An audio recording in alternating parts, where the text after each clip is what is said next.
These are the teams with the best record in baseball, 96 and 66. The Indians won the Central by 8 games over Detroit. The Red Sox, well, it looked like they would walk away with the AL East, ended up hanging on and beating the Yankees by 2 games. The statistics for Beckett after an okay first year last year with the Red Sox. He was terrific in 07 for Boston. Okay, won 16 games last year. A pretty good year, but a much better year and a better pitcher in 07. 1-2 pitch. Sizemore. 1 out.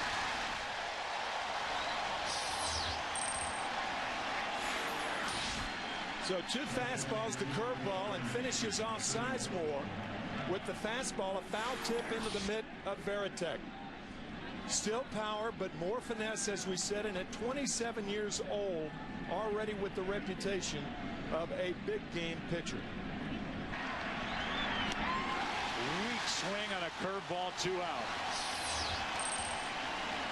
That nasty breaking ball from Josh Beckett. Cabrera, a good hitter, and he's just helpless. You can see that front side giving. Watch the right foot. It gives, and he gives.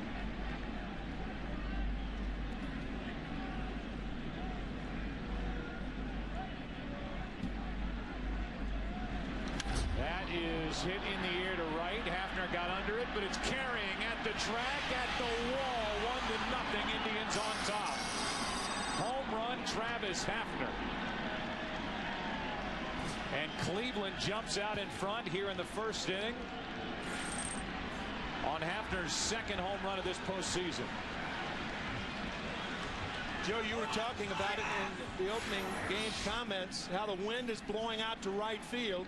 And I think the wind helped this, even though Travis Hafner is so strong. His nickname is Pronk, and he bonks one off Beckett. A 1-0 fastball to give Cleveland the lead. Man.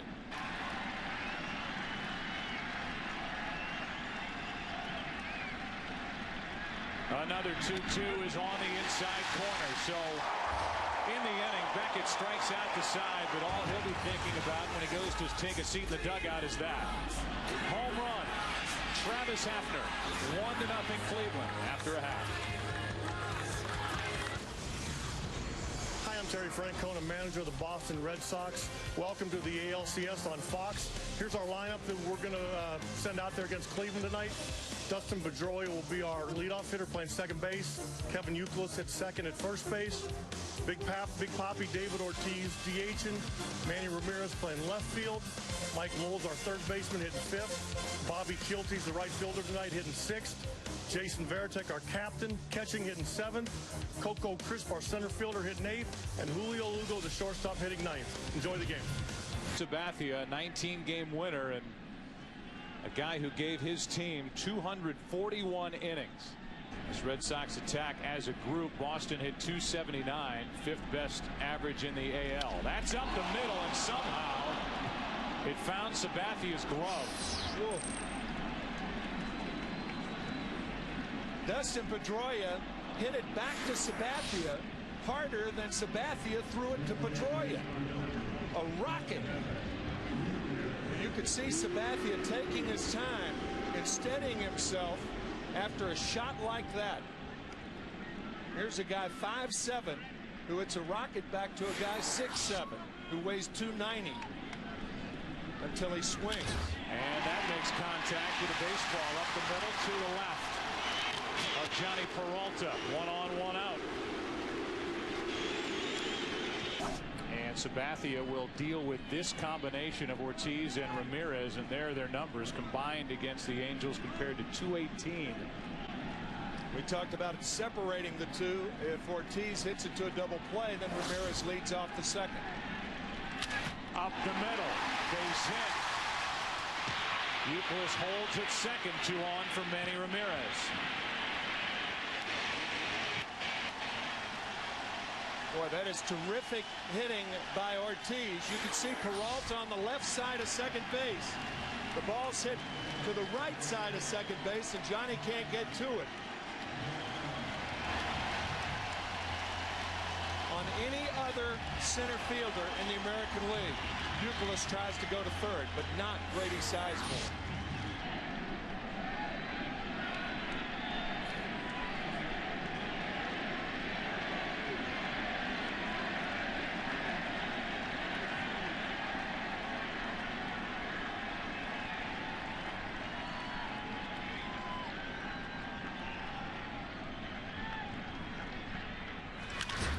Center field, another hit. The Red Sox have tied it. Ortiz will hold at second, and Ramirez, and Ortiz still red hot.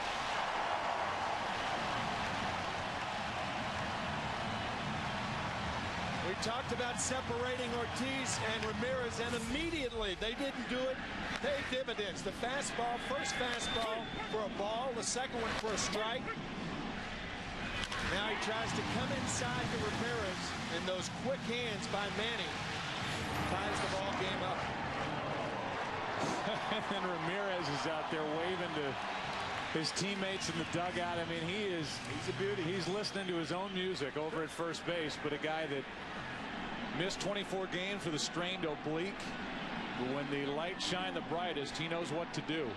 World Series MVP in 2004. And red hot this postseason. Here is Ramirez. Hi guys. See what I did?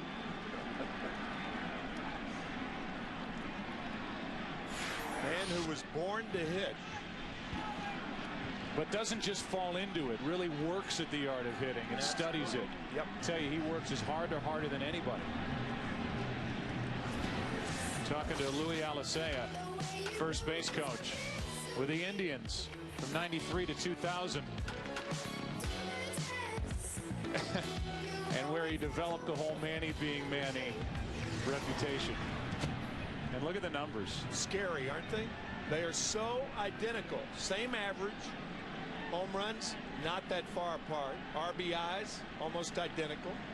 And about the same amount of games. Signed through next year, and then the Red Sox have a couple of options if they want to pick him up. Big money, but this time of year he's worth every cent. Ortiz the lead runner at second. Ramirez on at first. One out. Double play ball. Cabrera, Peralta. That'll do it. Good work by Sabathia to get the 4-6-3 double play. The Red Sox gave up one in the first and then tied it. Youkilis a hit. Ortiz a hit. Another single. Manny Ramirez 1-1 after one. Game one. This is the fourth time since 1995 these two franchises have met in the postseason series as Garco is jammed and grounds to Lowell, one out. Johnny Peralta's coming up, then Kenny Lofton, Charlie Nagy. Good pitchers, but not guys in their primes and not guys who can just shut you down. Two out, nobody on, two ground outs to third.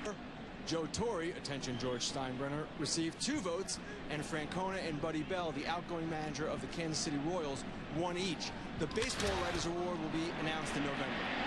That's left field, and that's Manny being Manny out in left. A little gallop to his left, a lunge, a souvenir, a smile, dreadlocks, an RBI, an inning and a half, a smile. It's 1-1. And at that time he was 21 years old and a young fireballer. And he starts the inning with a strikeout. That for Sabathia is his first of the night. And so Kelty, who used to play with Minnesota, this year was released by Oakland, picked up by the Red Sox, gets the start. And there are the numbers: 9 for 29 overall, 2 homers, but 2 for the last 14 now. Add in this one. We'll sing the praises of Veritek and the pitching coach John Farrell here with the Red Sox. On the inside corner, Sabathia strikes out the first 2. 6 straight strikes for Sabathia against first Kelty, and now threads the needle on Veritek inside, right on against New York. How about striking out the side here in the second inning? Josh Beckett is making his 7th career postseason start. 3 complete game shutouts to his credit. And he rings brings up his 4th strikeout of the night on another good breaking ball. For the most part, Josh Beckett is the type pitcher that's relatively easy to catch. Some breaking balls in the dirt. That last fastball got away from him. 1-2 pitch is hit hard left side. Lower. 2 away.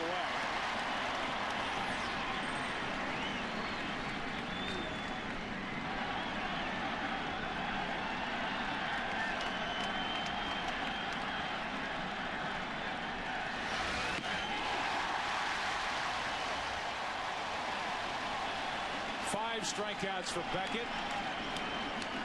3 for Sabathia. 2.5 tied at 1. And Rose and Pete getting a shout out for this honeymoon. All right. All snuggled up on a cold night here at Fenway. Lugo the opposite way down the right field line. It's a fair ball. And it hops out of play. Ground rule double to start the 3rd inning for Boston.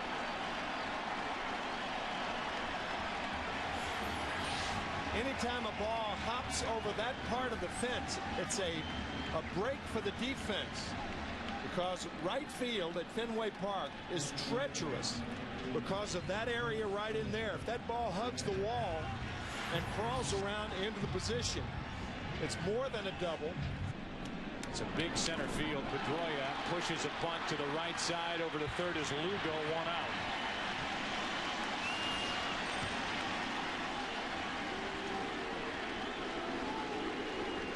Euclid is coming up. We give you a game summary. Travis Hafner went deep with 2 out, nobody on in the 1st inning to give Cleveland a short-lived lead because Manny Ramirez came right back. 3 straight singles by Euclid, Ortiz, and Ramirez. It was a 1-1 game, and now both pitchers are settling in. Sabathia just gave up a leadoff double. The sacrifice bunt by Pedroia, along with Tim and Ken and Chris Myers and Joe Buck.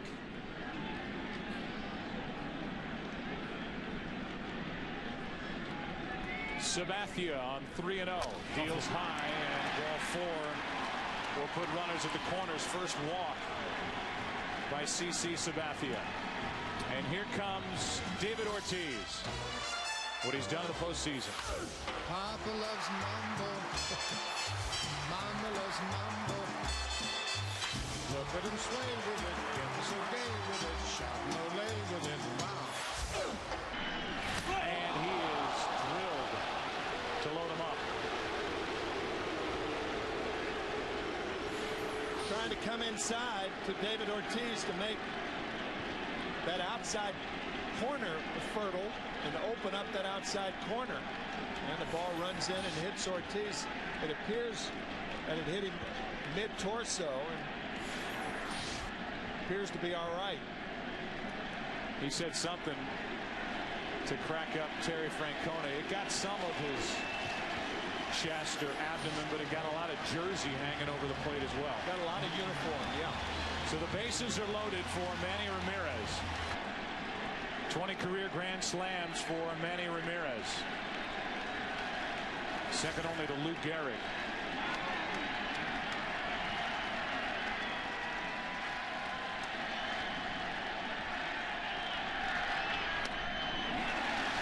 It was 0-2, now it's 3-2.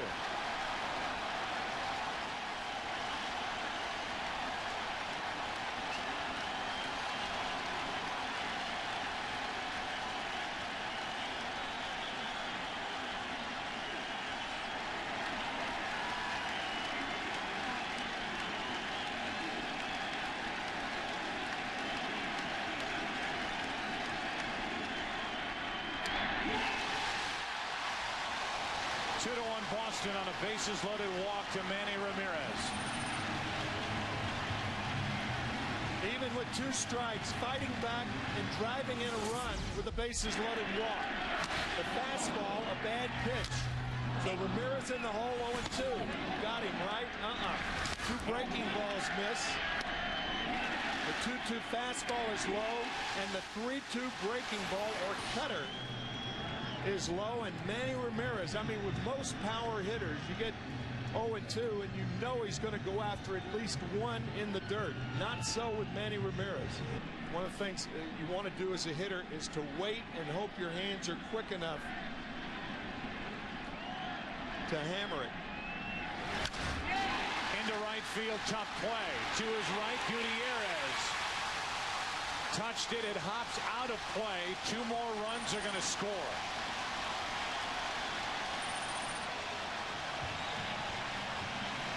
Four to 1 Red Sox lead it here in the bottom of the 3rd. When Mike Lowell came to Fenway Park, he was a pull hitter.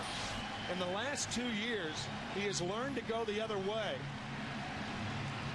superbly. And he plates 2 more for the Red Sox. The ball off the glove of Gutierrez and into the right field stands.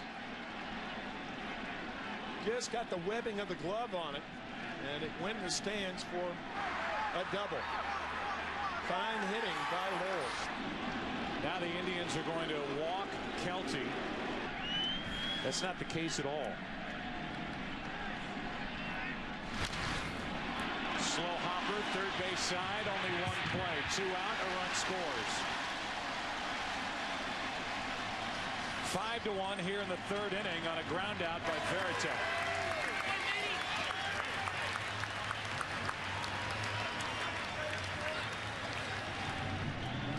Unusual wildness in his 2 starts in the postseason. Gets ahead with a strike on Coco Crisp, the 9th man to bat in the inning for Boston. Hard hit, tough play. Blake knocks it down, has to hurry, and gets Crisp by a step. But in the frame, 4 runs for Boston here in game 1 after 3. They lead Cleveland 5-1. It's now Cabrera's position. Under it, flies it into shallow center, and with Lugo going out, he hauls in out number 1. Here's our chat with Terry Francona. First question about the man on the mound, the way Josh Beckett is pitching so far. Yeah, he left the fastball up to Hafner, but other than that, he's getting his breaking ball over. He's getting into the flow of the game. And he's going to have to. They got a good lineup. We mentioned that when he gets his breaking ball over, that curveball, and he's throwing it for strikes and getting swings and misses, he is awfully tough to beat. Well, we certainly hope that's the case. You know, he starts mixing in his changeup and locating his fastball. He's been doing it all year. We got a lot of baseball left tonight. Yeah, Terry, 2 opposite field doubles by Mike Lowell and Julio Lugo have to make you feel good. Yeah, and I think our at-bats, at least so far, have been pretty disciplined. You know, Manny's at-bat was huge, being down in the count and not leaving the strike zone. That's what we need to do. Last question, what did Big Papi tell you when you saw him out at first base after he got hit? It's not G-rated, so I can't tell you. Okay. Sorry, guys. It made you laugh, though. Yeah, it did. All right, thanks, Terry. Okay. Terry Francona has been on a terrific roll here with the Boston Red Sox, who is getting better and better and better. Boy, that's a powerful note, isn't it? 48-2 when his team scores 5 runs. Another 3-2 pitch. Another strikeout for Beckett, number 6. After the fastballs fought off by Hafner and the breaking balls that he didn't go around on, the changeup gets it. The AT&T trivia question was, can you name the 3 players remaining on their team from the '99 Cleveland-Boston ALDS? And the top name is the one that you and I couldn't come up with, and probably fittingly, because here's a guy who gets overlooked too. Tim Wakefield, all he does is win games for Boston. Red Sox have a $4 million option on him next year. He had 17 wins during the regular season. Is working his way back from a muscle strain behind his right shoulder. And he is one of the 3 remaining. We go to the bottom of the 4th inning here at Fenway. 5-1. Red Sox lead game 1. And it's 5-1. Lugo hits it in the air to center for Grady Sizemore. 1 out. We had a chance to talk to Eric Wedge, the manager of the Indians, and talk to him about CC Sabathia being a little wild here at the start. Well, he's working at it a little bit. He's just missing some pitches, getting behind, and they're putting some good at bats together, and especially in advantage counts. So what we need him to do now is just take control of the ball game and shut him down right there and give us a chance to come back. We were just talking about how you have, in essence, rebuilt this team in some ways during the course of the season. This has been a miraculous run for you guys, and now you have everything pointed the right direction.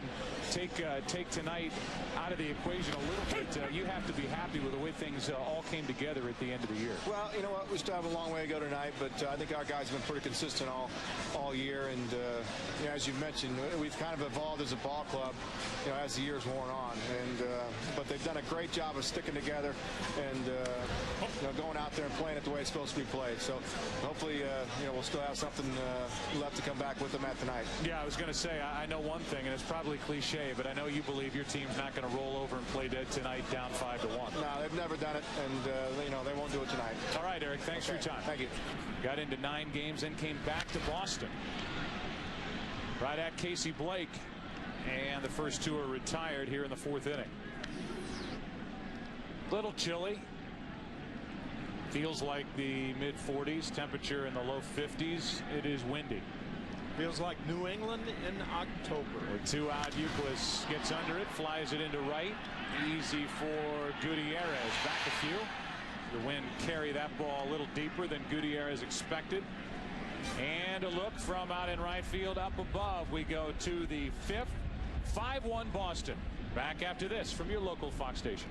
Indians have Blake hitting 9th with his 18 home runs and 78 RBIs, and that's how the inning begins. On a cold night, Garco gets hit by a pitch.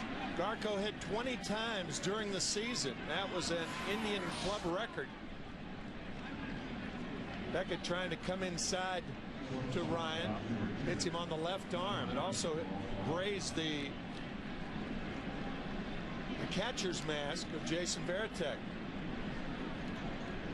And for the first time tonight, the Indians put their leadoff man on. See what they can do with it. Johnny Peralta up. It's a chopper to Lugo. Pedroia in the middle,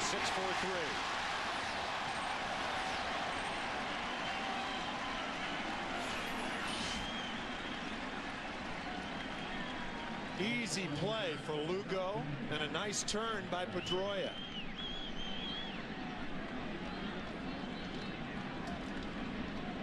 It's been a carousel at shortstop for the Red Sox over the years with Orlando Cabrera.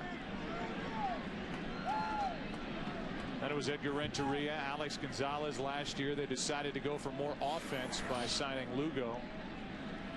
That's economical for a pitcher who has struck out 6 with 2 out in the 5th inning. Not a lot of pitches at all. He has made them count. Line drive down the left field line's a hit. Could be extra bases. Lofton will dig into second easily as Ramirez gets it back in. A stand-up double for Kenny Lofton, who has 6 hits against the Yankees and now 1 for 2 so far in game 1 against the Red Sox. And has hit the ball well both times. The play by Manny Ramirez, and now a double. Think about Kenny Lofton, his next stolen base in the postseason. He will break Ricky Henderson's postseason record. A guy with 18 home runs during the regular season. After the first pitch fastball for a ball, he's thrown Gutierrez 6 straight breaking balls. We'll see what he gets 3-2.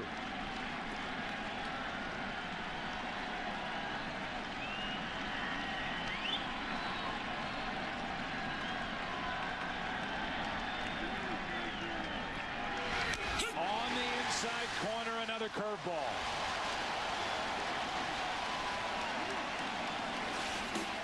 Seven strikeouts for Beckett. Part of the order coming up for the Red Sox, who lead game 1, bottom of the 5th. 5-1. It's been their selection at the plate and their patience, whether it's been Ortiz and this at bat, or certainly Manny Ramirez with that bases loaded walk after falling behind 0-2, and there's another example of it. A leadoff walk, and that is 4 walks in this game from CC Sabathia. A Liberty Mutual in-game box score for the Red Sox. Euclid with a hit, 2 runs scored. Ortiz 1 for 1, hit by a pitch. Now he's drawn a walk. Ramirez Same type night. A couple of RBIs. Lowell with a 2-run double, and Veritek an RBI ground out. The number 9 man Lugo with a leadoff double and a 4-run third. Well, if you want to get some sort of a deal where you're paying somebody $30 million a year, there have to be other bidders. And the Red Sox, the Angels, there are only a few teams that can even afford Alex Rodriguez. Oh, that's ball 4 to load him up. Might be able to throw the Cubs into that mix, although their ownership situation is in flux. And with the Angels and Cubs both being eliminated in the first round of the playoffs, that could heighten their desire for a player like Rodriguez. And here comes Carl Willis.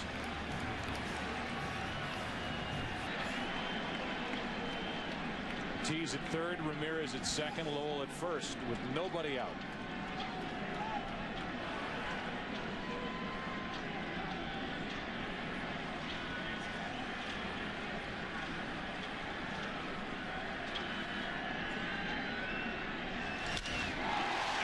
Center field. 1 run will score. Ortiz was going back to the bag. Manny Ramirez is right up Big Papi's back. 2-run score. And they've got Lowell hung up between second and third. He'll be tagged out for the first out of the inning. Ortiz must not have seen that ball real well off the bat. He was going back to the bag to at the very least make sure, and Ramirez was bearing down on him coming to third base. Well, Gutierrez, actually Ortiz did the right thing. He went back to the bag because you're trying to make sure the ball was deep enough, but Gutierrez was playing so deep. Manny actually made the mistake. It didn't turn out that way for the Red Sox because both runners score. But that perhaps could have been the reason that Mike Lowell was tagged out between second and third. But a big hit by Kelty. 2 RBIs, a 7-1 lead, and the Red Sox have knocked out the 19-game winner Sabathia here in the 5th. Veritek 0 for 2 with a strikeout, a ground out, and RBI. Coco Crisp on deck.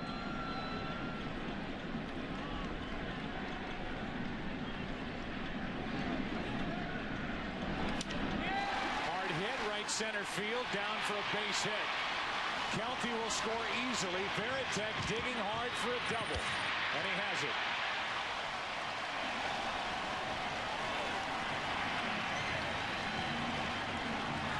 Seems like every time you look up this evening, the Red Sox have been hitting in favorable counts. Kelty hit a 2-0 fastball from Sabathia after 2 walks. And now Veritek with 2 balls and 1 strike. And the reason for that is obviously it's easier to hit when you can predict what's coming. Fall behind, you have to throw the strike. And Veritek drives in the 8th run of this ball game. Clam Chowda. All right. Closes the book on Sabathia, that hit by Veritek. 4 1/3 innings pitched. 8 runs on 7 hits, 5 walks, 1 of them intentional, 3 strikeouts, all coming in the second. And a hit batsman. It's out behind second base. Sizemore coming in, 2 out. Crisp is 0 for 3, and the number 9 man Lugo will step to the plate. The problem is Game 7 of the World Series is scheduled for November 1st. If it would get there. Fly ball into right center field. Coming to get it, Gutierrez, and the inning is over, but not before. The Red Sox add 3 more to their lead, and they just keep on scoring, keep on hitting. They've knocked out CC Sabathia in the 5th. 8-1 Boston after 5 in Game 1. Only 2 hits tonight for the Indians. A home run by Hafner in the 1st. A 2-out double by Lofton in the 5th. 7 strikeouts for Beckett, and that is a rocket down the left field line. It is fair.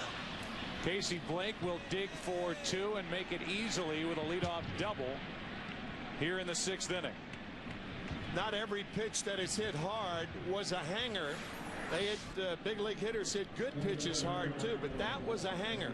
That's the worst pitch Josh Beckett has thrown tonight. You could see the curveball spinning up there and staying up there. and Blake jumps on it.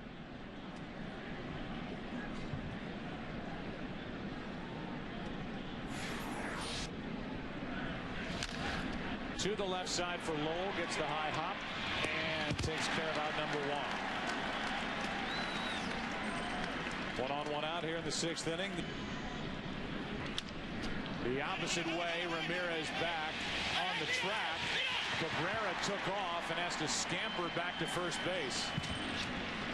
Almost forgot how many outs there were. I think Cabrera thought there were 2 outs, wandering into second base. And I think he heard the crowd. See it right here. It looks like he's either that or he misgauged whether Ramirez could get to it or not. Hit 25 home runs during the regular season, drove home 114, and that gets past Veritek. Down to second is Cabrera. Left side, Lowell backs up a step, gathers and throws, and that'll do it for Cleveland in the 6th. They get an RBI from Cabrera, and they make it an 8-2 game as we go to the bottom of the 6th here at Fenway. Really explodes toward the hitter. Pedroia with a base hit into right field, his first hit of the night.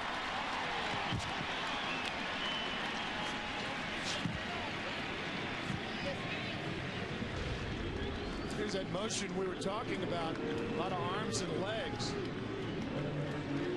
Throws a lot harder than a lot of hitters think. But Dustin Pedroia, what a story he has been for the Red Sox all year. You talked about his horrible April earlier, Joe. I mean, what he has done. 317 average. Actually tied with Jim Vioxx with 317 in 1913. That's impressive.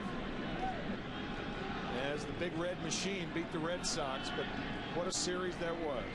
2 balls and a strike. Euclid dumps one into right field. That's another hit. Pedroia put his head down and went first to third easily. First and third, nobody out. Talking about Francona leaning more toward letting Beckett go, but there's a possibility, if you wanted to, of bringing Beckett back on short rest for game 4 because of an off day in Cleveland, and then regular rest on game 7 if they wanted to go that way. Talk about that when we come back. Aaron Fultz takes over for Cleveland. Has a 1-ball 1-strike count on Ortiz, who has been on base all 3 times tonight. Steve pitched and won in a shutout, game 6 at Yankee Stadium on 3 days rest. Runner goes on ball 4 and the bases are loaded.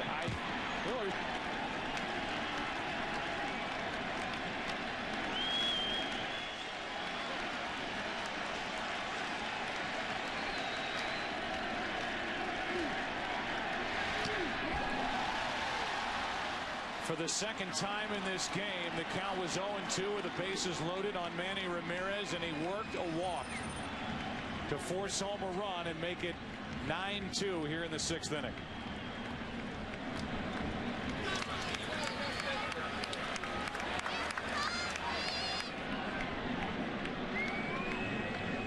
Eric Wedge is coming out, and so is Aaron Fultz. Masny coming in for Cleveland here in the 6th inning. And headed potentially into free agency. Into center field. And a catch by Sizemore. Tagging coming to the plate is Euclid to score and make it 10-2. Sac fly by Lowell and his 3rd RBI of the night. It's truly remarkable that Mike Lowell drove in 121 runs during the season. That's the most ever by a Red Sox 3rd baseman. And the reason it's remarkable is because usually when Lowell batting 5th is hitting, there's nobody left. Ortiz drove in 117. Manny Ramirez drove in 88, missed 24 games. So I think Mike's just happy to have some guys on base to drive in tonight.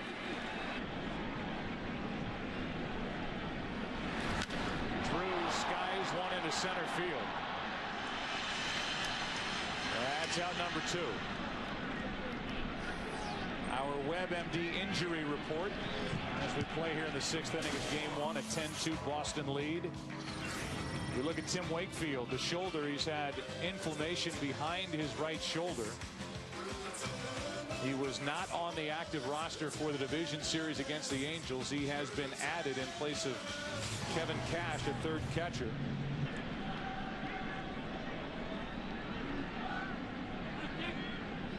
One-two pitch. Veritek strikes out, and the inning is over. But the Red Sox add 2 more and lead 10-2 as we go to the 7th inning of game number 1 here in Boston. Back we will come to Fenway after a break from your local Fox station.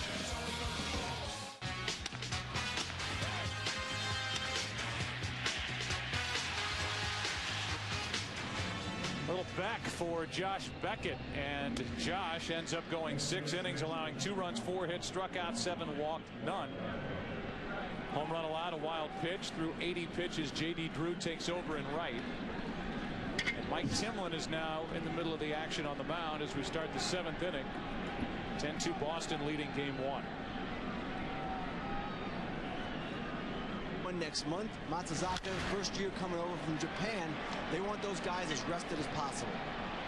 This one is into left, and the wind plays with it. It drops in between Lugo and Manny Ramirez, and the inning starts with a wind-aided hit for Ryan Garco. So Garco is on base for the 2nd straight time, hit by a pitch back in the 5th, and then this pop-up that Manny Ramirez was going to let Lugo handle, and Lugo didn't get anywhere near it. Well, we talked about the wind, in fairness to everybody involved, in the 1st inning when Travis Hafner hit the home run. But that ball with enough hang time should be caught, but an adventurous try by Lugo. So now it's Peralta, who is 0 for 2, bounced into a double play. Yeah. 2-2. And reaching for it, lining it into left, is Peralta. 1 on, 1 out.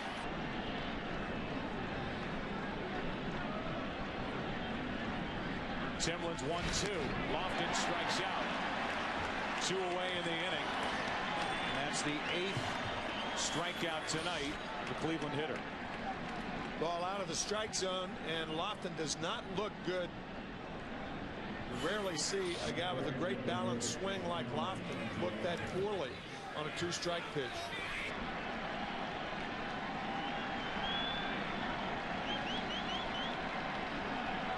One on, 2 out. Gutierrez slowly hit to short. The force, 6-4, and we go into the bottom of the 7th. Time to stretch at Fenway Park. Red Sox lead it 10-2.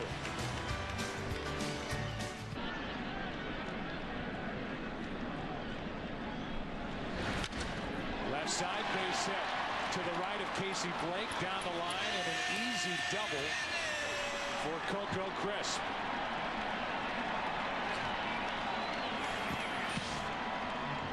Hit number 11 for the Red Sox on the night, and the first for Coco Crisp, former Indian. It's really remarkable, Joe, the overlapping. You talked about Terry Francona earlier, being an advisor to Mark Shapiro in 2002. He also played for the Indians in 1988.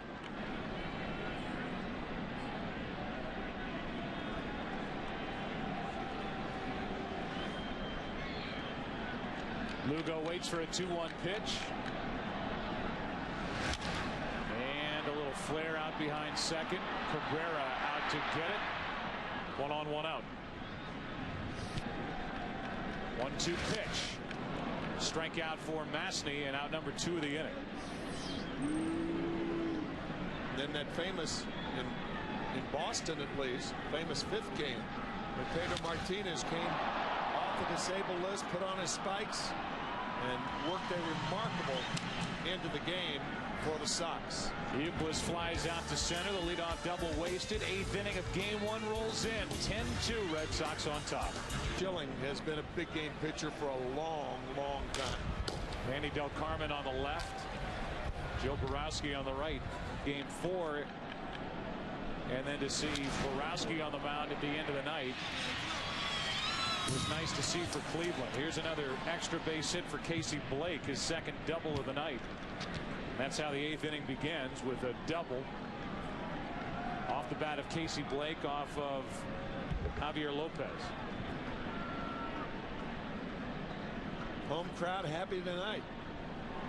2-2 pitch is lifted down the right field line into the corner, where J.D.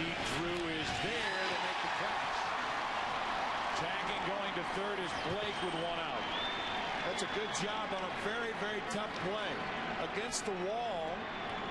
And we mentioned the wind. I think that wind pushed it back fair, really.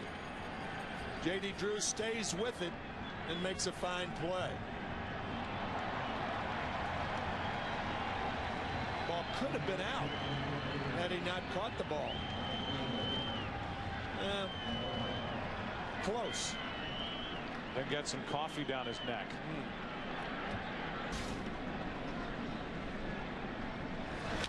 That's in the air to left. Ramirez is there to make the catch.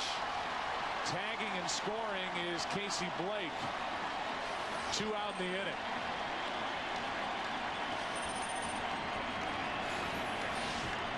The second good play that Manny Ramirez has made tonight. One on a ball hit by Kenny Lofton earlier in the game, and now a shoestring variety play. That is a fine play by Manny Ramirez. I think he had leather between the ball and the ground. I think so. Either way, the run scores. And it's certainly tough even to determine in slow motion, but Ramirez has made 2 good plays out there. He's been involved all night offensively. 3-1 pitch. Ball 4 down and away. And I don't think Matt Holliday has touched home yet, but it doesn't matter. There is no doubt about that. Yeah. And just hearing Matt Holliday's comment, he said Tim McClellan's a great umpire. If he says I was safe, then I was safe. Which tells you all you need to know as to whether Matt Holliday thinks he was safe or not. Join it because we know that the Yankees are playing golf and worried about George Steinbrenner. All right, always a thrill, Stephen King. Thanks for being with us. That's it. 3 out. Thank you, Chris. Joe? All right, Chris. Always fun to talk to Stephen King. Here are the 2 catches tonight for Manny. Put a smile on Stephen King's face. One back and to his left, and this one coming in. He's having fun. Red Sox are lead 10-3 after 7.5. It has been a perfect night for these guys in the middle of the lineup. For Boston, and against Borowski, Ortiz goes up, hammers the first pitch off the center field wall. A leadoff double for David Ortiz. David Ortiz and Manny Ramirez have been up 9 times between them, and they have been on base 9 times between them. With 4 hits, 4 walks, and a hit by pitch.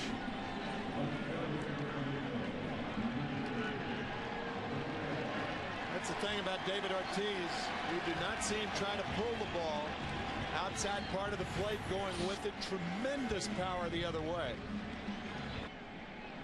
There are the numbers for Borowski. 45 saves, led the American League, an ERA over 5. 3 balls, 2 strikes in a 10-3 game. Bottom of the 8th, leadoff double by Ortiz. And another walk to Manny Ramirez. How about this detail of the game, brought to you by Sharp Aquos. Official HD of Major League Baseball. Bring the details home.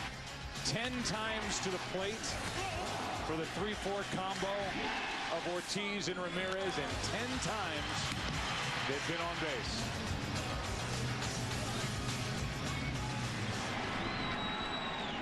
And now Manny Ramirez is lifted for a pinch runner.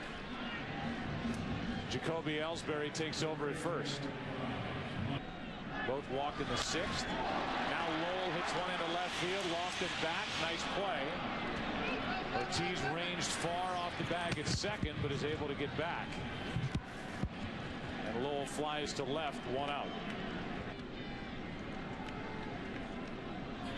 And check out those numbers. 2-2 pitch, broken back ground ball to the right side. Garko makes the play, out at first, second and third, 2 away. It is an interesting phenomenon, and it's not just with Borowski, but with closers everywhere. Veritek shoots one into right, but Gutierrez with a nice grab to his right. One of the harder hit balls all evening. Veritek dives back into that dugout. He'll put on the gear, go back to work. We go to the 9th inning. Game 1, 10-3, Boston on top. Here is Gagne, Tim, and it was a derby between a lot of clubs trying to get Gagne from Texas. Jacoby Ellsbury takes over out in left field for Ramirez after he's running for him. 18 saves, got into 20 games with the Red Sox, lost games, and had an ERA of 6.75. He starts his night tonight with a strikeout of Chris Gomez. Pinch hitting for Garko. And everybody in and around baseball thought it was a wonderful deal by Theo Epstein, and it just has not worked out. It's been disastrous, in fact. Nobody thought that Eric Gagne, if the Red Sox reached postseason, would be pitching in a game like this. Hard hit, left field, base hit on one hop to Ellsbury, and on with one out is Johnny Peralta. Breaking ball, the devastating change, and the heater. Just sticking the bat out and getting a base hit is Kenny Lofton. Going first to third is Peralta, and digging into second with a double on a ball into right center field, while Crisp and Drew don't do much with a baseball, is a hustling Kenny Lofton. Just kind of plunked into right center, and Lofton running hard out of the box. Coco Crisp not coming up throwing. Well, I thought he was running hard out of the box, but he saw it right there, conceding a single initially, and saw Coco Crisp not getting the ball quickly.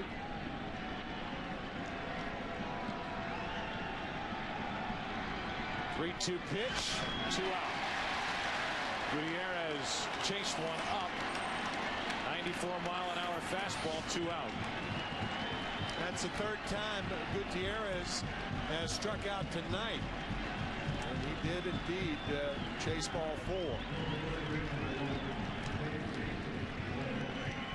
24-year-old couldn't lay off, and with second and third, 2 out, it's Casey Blake. 3-0 pitch is high, and the bases are loaded.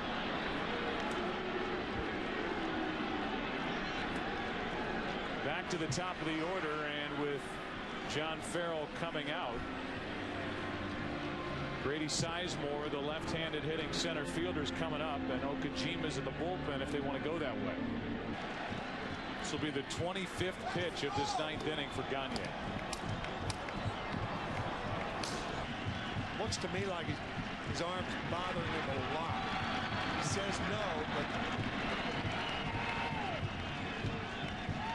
does not have that extra zip on the fastball. A movement like that, usually that denotes shoulder strain. 3-2 pitch. Game over. No damage is done against Gagne in the 9th. He made it interesting loading the bases. And the Red Sox take game 1 on a final of 10-3.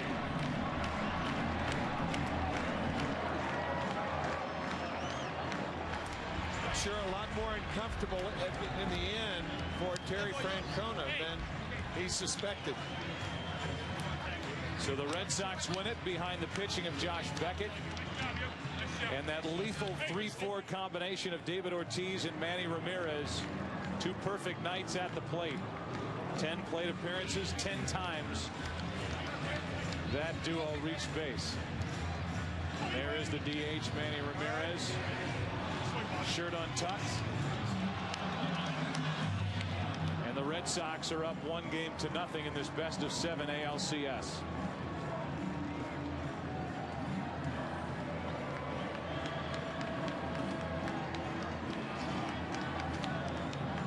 Thoughts of a pitcher's duel coming in, and that just never materialized with CC Sabathia unable to get through 5 innings here tonight. Let's go down to the field and Ken Rosenthal. Ken. We're here with David Ortiz. Joe, David, you knocked CC out in the 5th inning tonight. You scored 7 runs against him. What was your approach? Well, you know, pitcher like CC, you know, when he gives you something to hit, you want to make sure you hit it, because otherwise you might never get to see that pitch again. It was a little wild tonight, and you got to take advantage of it. You and Manny reached base all 10 of your plate appearances tonight. What will it mean to the Red Sox chances if you guys can stay this hot? Well, let me tell you, in playoff, getting somebody on base, it might cost you a lot later, because, you know, it's a short series and you want to take advantage of everything. So we're going to try to keep it that way. If they don't give you nothing to hit, you just take a walk. Fausto Carmona tomorrow night. Much different pitcher than Sabathia. What are you guys going to try to do? Nothing, just stay through the ball like we've been doing it, and try to produce against him. He's another good pitch. He's been doing well, and you want to keep that in mind. David, thank you very much. Joe, back to you. All right, thank you.